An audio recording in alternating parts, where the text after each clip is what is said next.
have the honor of introducing our first speaker. I'll just call her Jax, the handle she goes by. I was at the Scenic Conference a couple months ago, happened to go to her presentation on the impact of network performance on esports, and it was one of the best talks I'd seen there, one of the best talks I've ever seen, and realized I wanted to get her to come to TechX and talk to all of you and get her message out to the broader audience. I went up and talked to her. She agreed, so Internet 2 and Scenic are very excited to have her here, and I hope you really enjoy her presentation. So come on up, Jax.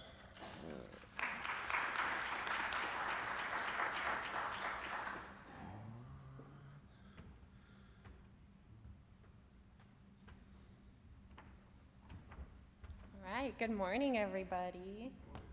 All right, let me just get situated here. All right, yeah, let's go ahead and get started. So, as it says, I'm here to talk about the impacts of network stability or instability on esports. Specifically up there, it says latency. So, before we get into that, I'm going to talk a little bit about esports. So, what is esports? Essentially, it is competitive video gaming, and for some of you, it might be a little bit more lucrative than you think it is. It did start in the early 70s when at-home consoles became more common. And then in the 80s, it started getting a little bit more competitive because we did introduce high scoreboards and games like Space Invaders. This is where we saw people realizing that others were interested in actually watching people play and compete. And if you watch any traditional sport like basketball or baseball, I don't want to hear anything from you. It's the same thing, just a different medium, right? So an excellent example of modern esports production is the Overwatch League, and you can kind of see an image from it up there.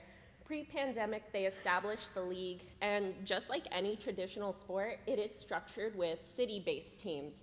So the teams would travel around the world, compete in different arenas. They had home and away teams.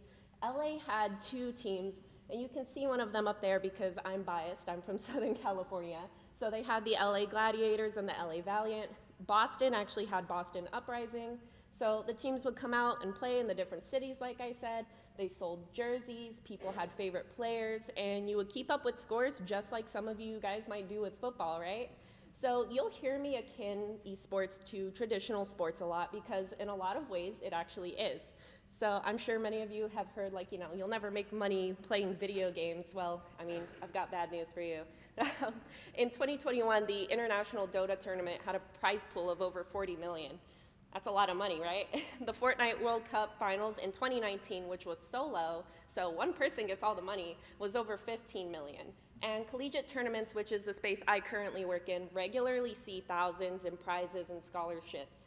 And now it's been rooting itself in education as a program. Prior to joining IVC, I actually worked in the K-12 space, and while it was primarily in middle and high school, I actually taught students as young as 4th grade, which was a little weird teaching 4th graders Valorant. But back at IVC, I am considered the professor of esports academics, and this is just a little overview of our program there. So it is a class that you have to take for credit. They'll play for their teams, do homework, do projects, and they get transferable credits for being a part of our program. And we focus a lot on preparing them for the industry as a whole in areas that align with their interests and what they're studying. A big common misconception about esports is that you have to, be a player, or you have to be in computer science, but not everybody in the industry is a player. In fact, it's quite the opposite. The people that you actually see up there playing make up less than 1%, because that's top tier talent, right? And just furthermore, regarding our program, we're the only community college to have our own on-campus arena, and it's complete with all official equipment, especially our broadcasting area. So if students are interested in learning how to shoutcast or stream, we have all the real equipment they would use in the real professional world. And at the bottom, it does say there that we fully support 5 titles, and that just means we pay for their coaching, they get jerseys, we pay for their tournament fees. This year, our titles were Valorant, League of Legends, Rocket League, Call of Duty, and surprisingly, Splatoon. So it isn't some kind of small-time hustle. The average Twitch streamer with a decent following can make about $3,000 to $6,500 a month, which is pretty good income, right? And students can actually receive full scholarships if they're good enough, and you can even have your graduate school paid for. I personally helped a student apply for a master's degree program that would be fully paid for as long as he helped develop their esports program. So if you are interested, this is an actual slide I used to teach my middle schoolers and high schoolers, and through this alone you can tell that it's pretty serious, and it's a lot different from its casual sister, which is just called gaming. The way I always describe it is that gaming is meeting up with the boys on the Saturday to shoot some hoops, right? But esports is actually like playing for your high school team. It is the organized and competitive aspect of video gaming. So the whole point of all of this is to get across that it has become much more lucrative in more than one way, right? When you're doing something so competitive, it's important first and foremost that it is fair, right? So what I'm really here to talk about is what makes our world of esports unfair. 2 words, network instability. But if you want 1 word, latency, really. So I know what kind of conference this is. I assume you guys know what latency is. Like if I go to a Star Wars convention, I assume people know who Darth Vader is, right? But just in case you need a refresher, basically it's just the time it takes for the system to respond to player input. So if I hit W, I expect my character to move forward. And for most applications, that's not super noticeable. So if you're doing something low stakes, like booking your hotel or your flight here to Boston, you're not gonna mind too much, even if it is a little bit high. It's generally very fast, but in esports, we're a little bit faster. The average reaction time for just your regular person is about 250 milliseconds. But for a talented gamer, it can be 100 milliseconds faster at 150. So they will notice if something is wrong, and trust me, they will complain about it. So stable and low latency networks are critical to what we do here in esports. And network instability is to esports what covering a court with the floor, like with grease, would be to basketball. Objectively, kind of funny, but not actually good for the real game. So in a second here, we're gonna see another GIF. I wanna cover some terminology just for anybody who's not really familiar with games here. So there's going to be the holder, who, as the name implies, is holding an angle or a corner, so they're watching it. And then we're going to have a peeker, who is the person who is more offensive, and they're wandering about, trying to secure an elimination. So let's have a look at that GIF.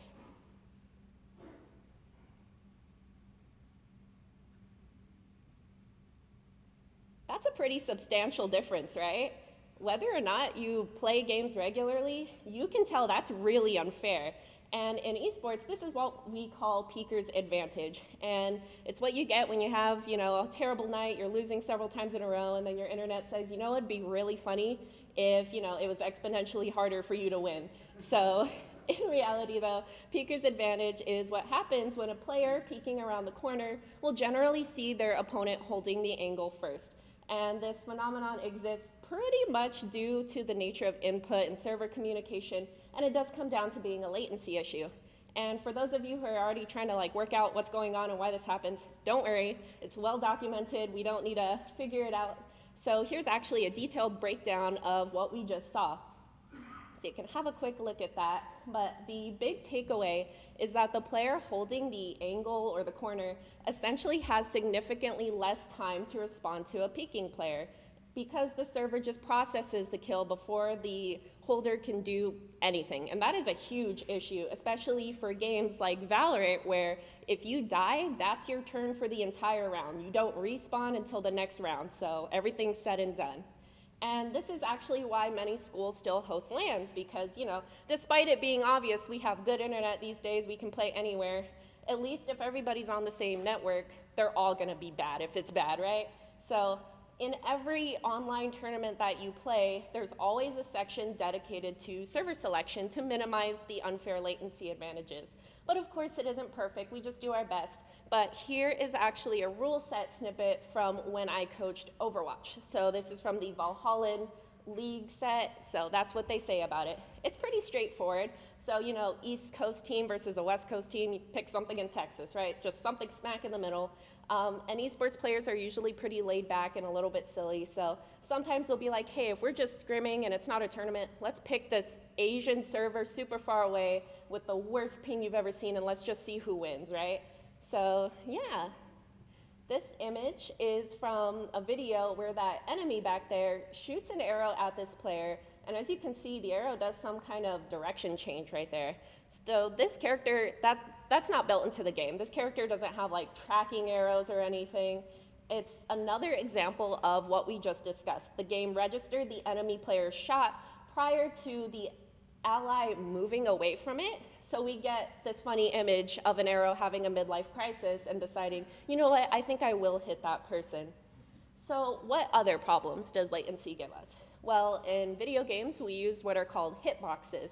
And these are essentially areas of the enemy where if you hit them, that registers for damage. Game designers are very careful about this, especially with shooters, to be as accurate to the model as possible. So if you shoot for the head, you expect headshot damage, which is usually double. If you shoot for an arm, you expect it to at least register, even if you kind of hit the corner of it.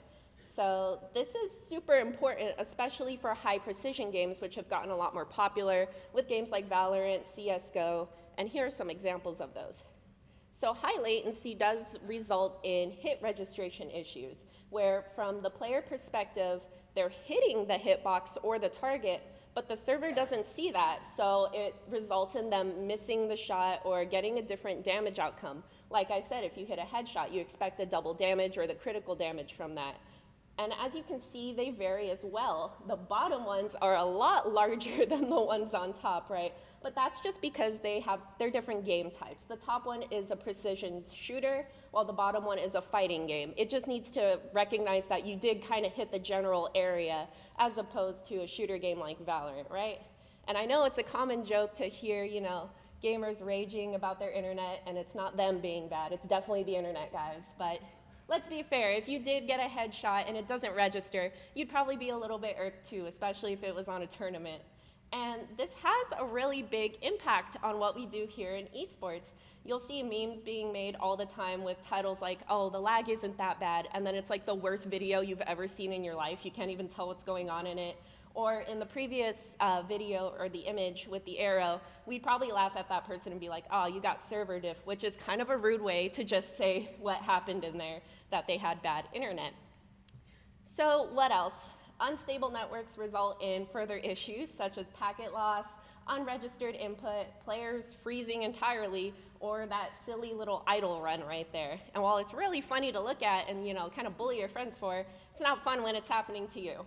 It also causes desynchronization, or we just call it desync, where the game client and the server don't agree, which leads to inconsistencies in what the player sees on the screen versus what the server sees. And that's actually what the top left player there is experiencing. And you can see he's not having a really good time up there.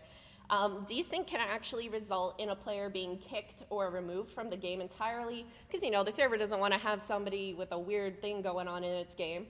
And this is a really big problem, especially if you were in a ranked competitive match, where if you leave a match for any reason, even if it's because you have bad internet or just any issues at all, you're gonna get penalized with a ban or a loss of rank. My cat actually gave me a 15-minute ban in Overwatch once because he stomped on my keyboard when I wasn't looking, put me in a game, and since I wasn't there to play, I got removed. So you can imagine people would be pretty upset to get penalized for bad internet. So why does all of this matter? Well, once again, the whole reason I was talking about the esports scene as a whole earlier is to really nail how big all of this has become. For a lot of players, this is something they want to do in their future, and it's something they look forward to. I mean, I am here because of my esports career. Collegiate has become the intermediate step the same way college football has it, right? They play for their high school, they go and play for their college that they may have chosen because they got a scholarship, and they play to get the opportunity to be noticed by these professional esports companies. You can see up there that Aaliyah mentions that these issues can cause fights, which in turn can domino into costing whole games. If that's a tournament match, that could mean disqualifying your entire school from a competition, and it can mean losing a scholarship opportunity, changing college plans, and losing job opportunities. The benefits to students and schools are pretty undeniable, and it really isn't a matter of kids just playing video games anymore. And even from a non-gaming related standpoint, it really is important to these kids. I actually had a student years ago come up to me, and he was crying because he was trying to sign up for college and his parents weren't helping him. And for him, his choice of second in command for a safe and helpful figure was his esports coach. So I sat down with him for 4 hours. We went through the application. He was admitted to Cal State Fullerton and now is going to be graduating with a degree in electrical engineering. But you can see just from that, really big things are determined by what we do here. And we focus a lot on the emerging technologies, of course, and other aspects, since for a majority of us, the low latency we've achieved is good enough, right? But unfortunately, that isn't quite the case for esports, and we still need a lot of love in that regard. A school that is supported by excellent low latency infrastructure is a school that wins more often, that has more top tier talent attracted to it. They become much more prospective to good students and sponsors, and they overall just foster a culture of excellence. And the landscape of education changes pretty quickly, right? And esports has actually become a proper athletic. And it's not necessarily just me saying to my cousin, hey, I'll pay you $5 if you can beat me on Mario Kart, right? Back at IVC, we are actually considered the largest sport on the campus with about 77 students. So what can we do? And these are just some examples. There's definitely a lot more if you guys have your brains going. As I said, there's a lot more to focus on moving forward, which of course is good, we want to, but we do need to sometimes take a step back and look at what we can do about these old issues. Now, there are definitely tons of ways we can go about it. Ooh. Oh, okay. But just overall, things that make data more local and quickly accessible, as opposed to trying to go off to some distant server, is going to be a good way to do it. Devs, of course, can inherently optimize their code and their game logic to reduce processing time. We have a lot of growing utilization of AI, which is going to be very important in esports, so we can implement predictive input to help keep the game running, even in the event of high latency issues, which goes hand in hand with server-side predictions. Of course, you can collaborate with networking experts like the people here, because that's another obvious answer. Game designers are really great, but they can only do so much. And I know we might have some IPv6 fans in here. I personally think that that could be a really good game changer for what we do here in esports, especially for large-scale events. And esports is it's special, because you can really see high ping in other scenarios, of course, but esports has a very unique way of being like, hey, your internet is really bad, as you could see.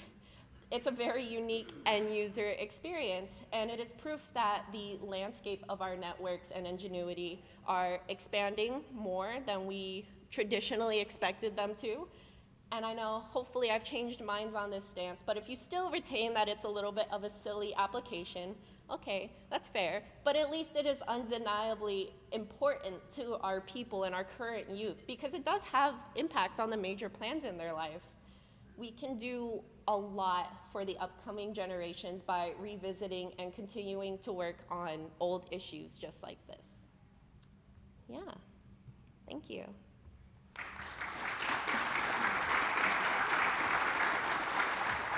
If we have time for questions, are there time for questions? You have 10 minutes for questions. Oh, okay. We got 10 minutes for questions. So not knowing so ever since my nephew started kicking my butt at any of this, I stopped playing multiplayer, so no longer understand any of this. If we got a request to improve latency to the servers of a particular game, are there any resources where you could look up what kind of, we'd probably go to some exchange, start peering with particular CDNs. Is there a list somewhere that would tell us by game what the optimal paths are? If you want to do it by game, I would probably suggest directly contacting the company, because they all do it very differently. I imagine like Riot, who runs Valorant, and Blizzard, who run Overwatch, would want to do it very differently. But just the general approaches that you would normally take can give you good responses and resources for that. Thanks. Have you found that the industry is drawing on talents, say, of individuals that have worked at high-frequency trading to improve the overall design and network approach to reduce that latency? Because they do some really interesting tricks to make bajillions of dollars due to latency-related issues. It's definitely something that they are trying, but a lot of the people currently at the top are just kind of working on it to, like, let's say Riot is hosting, their VCT, their finals for one of their games. They're just going to focus on making it work for that event rather than for the players as a whole. And I'd personally rather we try to make the gaming experience better for everybody, because if we just focus on the people at the tournaments and everything, we're leaving out a big group of people who are going to be the next step in those tournaments. Makes sense. Thanks. So in your list of things you could possibly do, you mentioned some things that were network related and some things that were really sort of what the server side could do to help out as well. Do you have, is there any instrumentation that is there that allows you to sort of say, oh, it's really, or maybe, as a school, you're trying to set up your arena, that says, oh, it's definitely the latency to the server farm versus, some problems they might be having back in Central or something. Yeah, I think if you just use like the general network test, you'd be able to kind of tell. Sometimes we do have a lot of issues with our network back at IVC, and we got around it by using third-party applications, of course. It will just depend on what you inherently have set up. But if it's server-side, the good thing is you can look it up and just be like, hey, are they having a tough time right now? The same way if I were on Reddit and it went down, I'd just be like, hey, is Reddit down, or am I just having really bad internet probably right affects now? more of the most of the players too, not just Yeah, yours. and the one good thing about esports and gaming is we complain a lot. So if there's an issue with the server, you will know about it. So not being part of that world, where do those complaints show up? Does it just show up as part of the game? I don't know. I think they're like chats A lot of and them Twitch are just streams on or the something? modern social media. Like, you'll see a lot on Reddit. They have their dedicated subreddits. I can guarantee you if a server goes down within 1 minute, you'll see like, hey, why can't I get into my game? And then the games will also run their own, like, are the servers up and which ones are online, especially for ones that have a lot of servers, like MMOs, like World of Warcraft. They'll say like, this one's online, this one's offline, things like that. I already forgot what I was going to ask. This is bad timing. I'm up here now. So I think I might be reframing a little bit what folks are thinking about right now. So as someone who works more in like the actual collegiate esports, you're actually in that industry. Have you found that certain companies like Blizzard or Riot will be a little bit more helpful in providing either server status or even providing like tools that you can download? Have you found that yet for any of the larger Oh, esports? absolutely. And we've even found the opposite. Don't tell them I said this. I don't want them to come beat me up. Nintendo is terrible. They are awful to work with. They are so anti-esports. It's Can confirm. terrible. Yeah.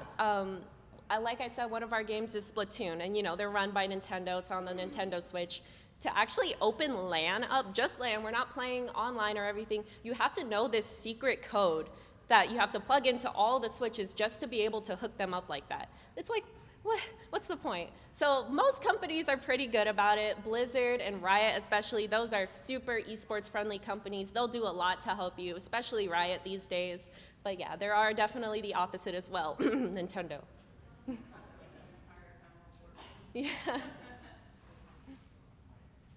So you're in a room full of people that at least run the internet for for higher education, and yes, make sure our networks are low latency, network performance. But what else can we do? Like, you have an opportunity here to tell us what to do, and should we form a group around esports so at least we all recognize what it is and we can collectively figure out how to continue to make these things work for you, or what suggestions do you have for us?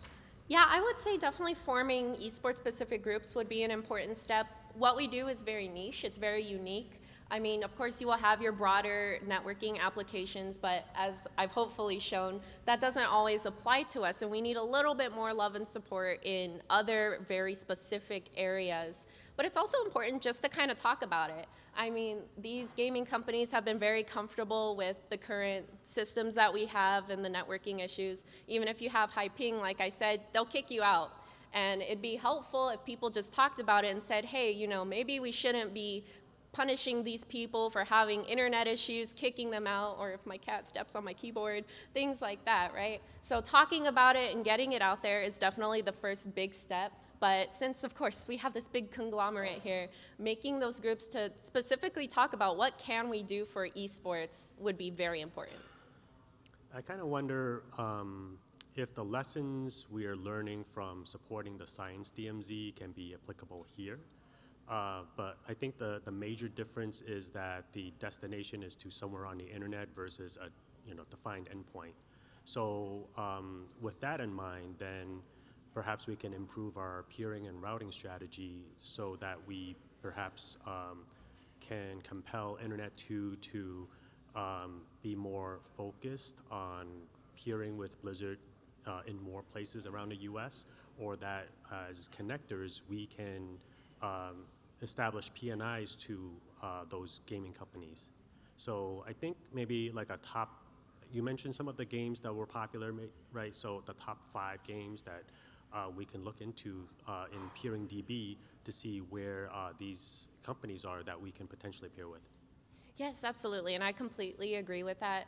Working with them directly is always going to be the best approach, especially like I previously just mentioned, working with your local esports team, because I promise you, wherever you are, there's going to be an esports program somewhere. They are all over the place now. Working with them directly and just trying to figure things out, collaborate with them so you can do research and see what works and what doesn't work for them. This is more for the audience. Carl mentioned like getting together and talking about stuff. My name is Matt Hoffman. I'm with the Internet 2 provisioning team, but I'm also a big fan of esports, and I'm kind of like the torchbearer for esports within Internet 2. So when Carl heard the talk, he talked to me about it, and we were like, yes, let's do it. But there is a group within Internet 2 under the ANTAC umbrella for esports. And if you would like to join, there's a mailing list, and if you're on our Slack, I can get you added to the Slack channel for it too. So just come see me, please. Thanks, And Matt. just one more thing, like if you really want to be involved with esports and kind of see our equivalent of forums, Discord is what everybody is using in esports right now. It's just the unbusiness version of Slack. So if you use Slack, you'll be familiar with the layout. So yeah, that's a good resource, and people are always posting there all the time. So maybe one more. I'm Matt Sikoskis with Internet 2 for those might be hearing me later. I'm interested to know if you can say a little bit about how much effort you think your college put into working with with Scenic or whomever your internet service provider is to do this, to get these good connections to the gaming companies. Right. I would say that, at least for Irvine Valley College in particular, we definitely put a good amount of work into it just because we have a reputation that we kind of need to uphold, and we are right next to UCI. For those of you who don't know, if you're more familiar with like football, that's the Ohio State University of Esports. Like they are the esports school, and we're their little sister. So of course, if we're going to have an esports program, it needs to be up to par. I would imagine that they did put a lot of effort when they initially built the program into saying, okay, we need to have good internet because we need to be on par with our big sister over there across the street. Yeah. Any final questions? Okay. Well, thank you again.